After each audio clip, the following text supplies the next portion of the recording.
My brother Harun Cheruiyot, I knew you were worthy, but I now know you are much more worthy than I thought you were.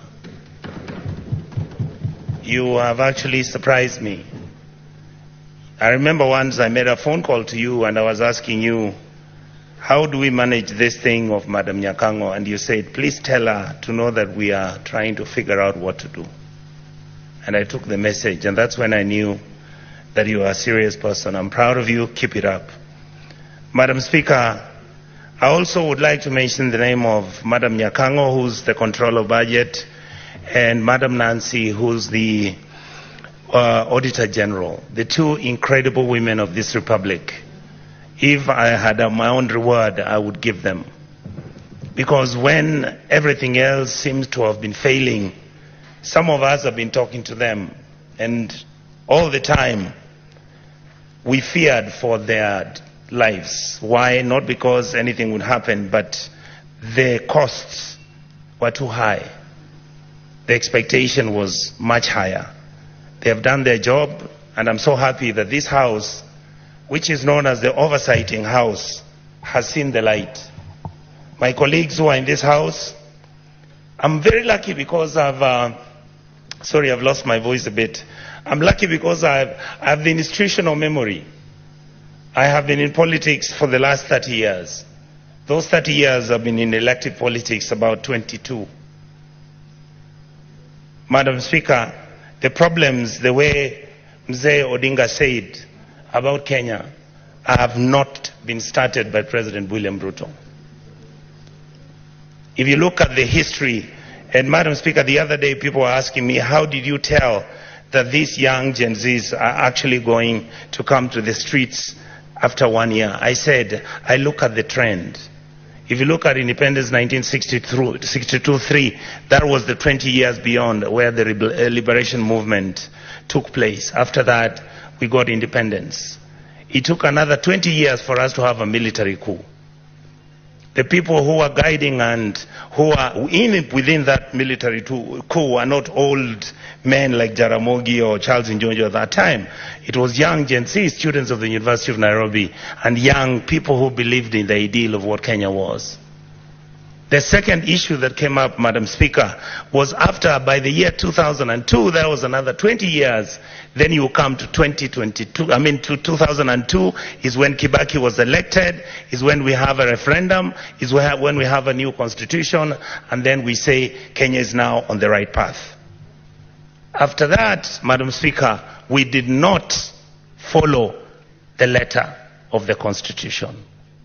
What many of us have never understood is that your democracy is as valid and as reasonable and as verifiable and is implementable as the people who are willing to follow and implement that constitution. We have completely failed our people. And that is why when the elections took over and we had challenges, and that is why when you look at our country and the crisis that has come up, when you look at the issues which are bedeviling our country, you realize that we are on quicksand. Unless you have old men and old women, people of dignity and decency, people who have got wisdom, people who are not greedy to fix this country, we will not have a country very soon. Madam Speaker, I've served as an assistant minister.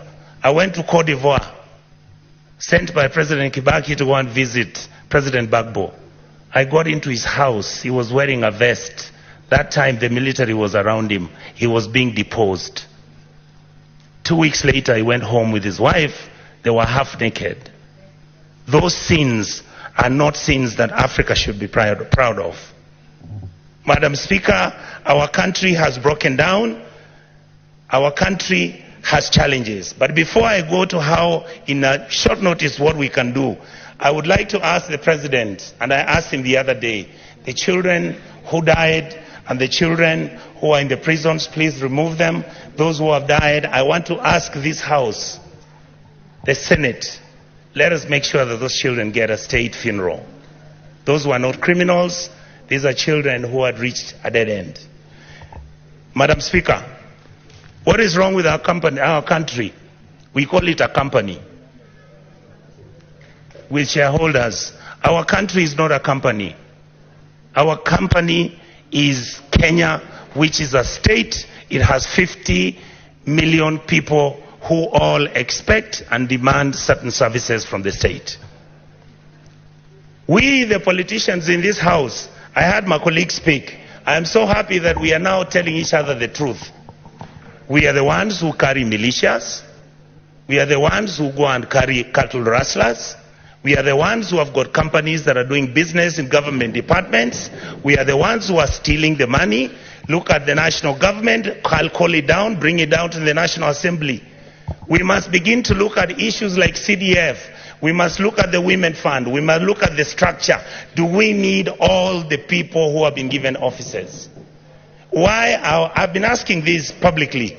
Why are governors running county governments as if they are private companies where they are stealing money, buying properties abroad, driving such big vehicles, including ourselves? When did we decide that I must drive a car which is 4.8 cc, that at 3,000 cc is not good enough? When our children don't have medicines, when our women are not giving birth, when we can't feed our children, when we buy fertilizer, we deal on it, we sell some of it, we sell mchanga. We are bringing in maize when we are supposed to be planting maize and giving farmers fertilizers and giving them funds so that we can get production and increase that, so that we create jobs for our people. It is we politicians who go and buy 2 million metric tons of maize. We come and sell. We bring 3 million metric tons of sugarcane. Mumias is dying. Chemelil is dying. Sony Sugar is dying. Those are factories that used to employ people. Who are the biggest dealers of investment companies in Kenya? We, the political class. What happened to Kenya Airways? Look at it now. It's smelly, filthy. It was the pride of Africa. Who runs Kenya Power? Why are we not told who are the owners of the independent power suppliers of this country? Why are we not being told who owns our national parks? But you hear money is being stolen by none other than the elite and the political class. These people out here are tired. These people are tired. I was crying this morning today because we are messing up a good thing. We are messing up this country. Who wants to be a refugee? And there is enough for you people to eat, so long as you eat with manners. The revenue we collect is enough to run 8 African countries: Kenya, Rwanda, Burundi, Tanzania. You go to Congo, you go to South Sudan, you go to Somalia, and you go to Ethiopia. That's what our goddamn budget is. Just manage it, don't steal it. A few people are stealing too much. These kids out here, they know everything. They know your houses. They know where your kids go to school. They know which properties of land you have. Why must somebody have 4 million acres of land to his name? What happened to our mentality? Then we pretend and run to churches talking about Christianity, how Jesus... Do you understand what you are dealing with? The people out here don't even believe in God anymore.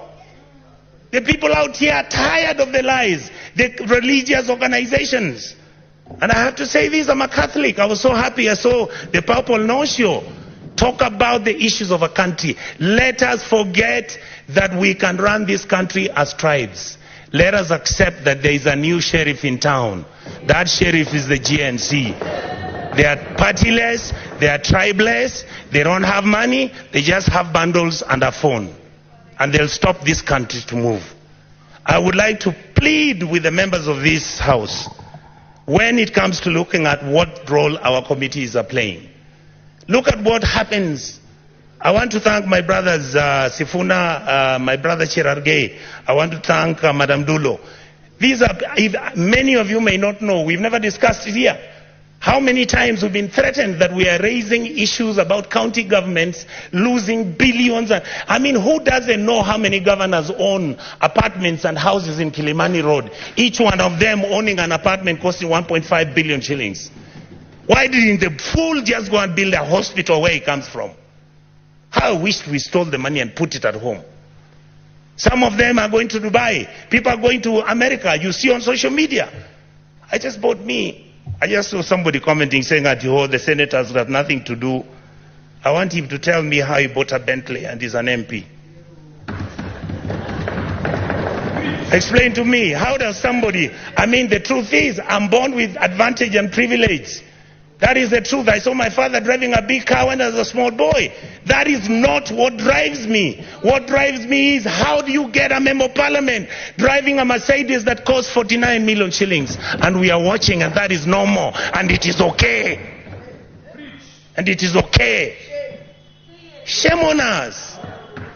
Then we make sure this money doesn't go to the schools. We make sure that hospitals have no money. We start building hospitals now. We want the poor people to come to those hospitals. Poor people can't come to Nairobi Hospital. They can't come to Aga Khan. Some of them can't afford Kenyatta. You saw the other day, Kenyatta has a debt of 6.6 billion. The Eldoret Hospital, Eldoret KTRH, has a debt of 3.9 billion. When you ask, they tell you we don't know where the money went. Are we fools? Do we need to buy houses which have got 15 bedrooms and drive 19 cars and put them in your parking lot, and you want 10,000 acres of land? You want a ranch? You fools, you go and buy a ranch in Australia. This is where we are. We keep blaming the police. The policeman cannot do anything. Have we ever gone as a Senate to go and see where the police lives? How he takes his kids to school and his salary is 19,000. And this house has to start thinking about those things. We guys must begin, and we ladies and gentlemen in this house must begin to agree that we can reduce our salaries, that we can drive smaller cars, that we can wear kaundas. In fact, the only thing I'm very annoyed about the president, I'm the one who started wearing kaundas. Now he has given kaunda a bad name. I want Kenyans to love kaundas the way I loved them. Let us wake up, Kenyans. We can't play football. Money comes from FIFA, it is eaten. World Rally Championship, money comes from there, it's eaten. You go, you want Kenya Lawn Tennis Association, they only want 50,000 to hold an international tennis tournament. Not even the minister appears there. But when the minister is traveling out of the country, he's got how many people? Private jet, goes to Dubai, books one of those hotels, luxury hotels, and he comes back to Nairobi with the same 9 people he took with a private jet. And you assume that the Gen Zs don't know. These days they track you. They can know which private jet you took, where it went, and how it came back. Many of us are worried because either because of history or because of what has happened, we have got a lot of money now, we are owning so much land. Please allow us to have spatial planning. Your land, we can have an implemented law in this house to protect your even identity. But please don't stop stealing public land. Let us have mercy at our people. You saw people from Eldoret and Kakamega talking about, our shambas which our grandfathers left for us. Now you guys who are MPs and senators, you come, you chase us away, and then you throw us into court. You go and bribe the courts. And I want to talk about the judiciary. We respect you. We know that you are most of the time under the pressure. We know there are certain things which you can even be blackmailed. But we want to hold you at a higher standard. We must hold the judiciary at a higher standard, the legislators at the higher standard, and make sure the president is also at the higher standard. That is how we can move as a country and stop this nonsense. We behave like monkeys running through a forest looking for bananas without knowing whether it's the bananas they want or it's oranges. I really, really want to say this, Madam Speaker, finally. I was nearly giving up on my country.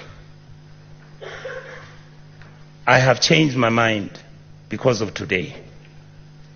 The young men who are fighting for this country have done us proud. Let us treat them with dignity.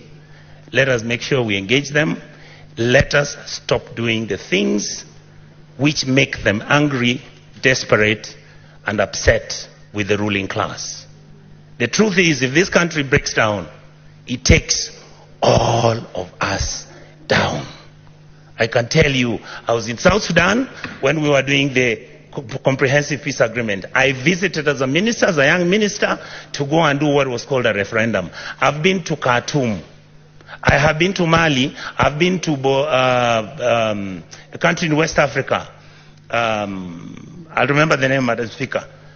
you look at how people have been treated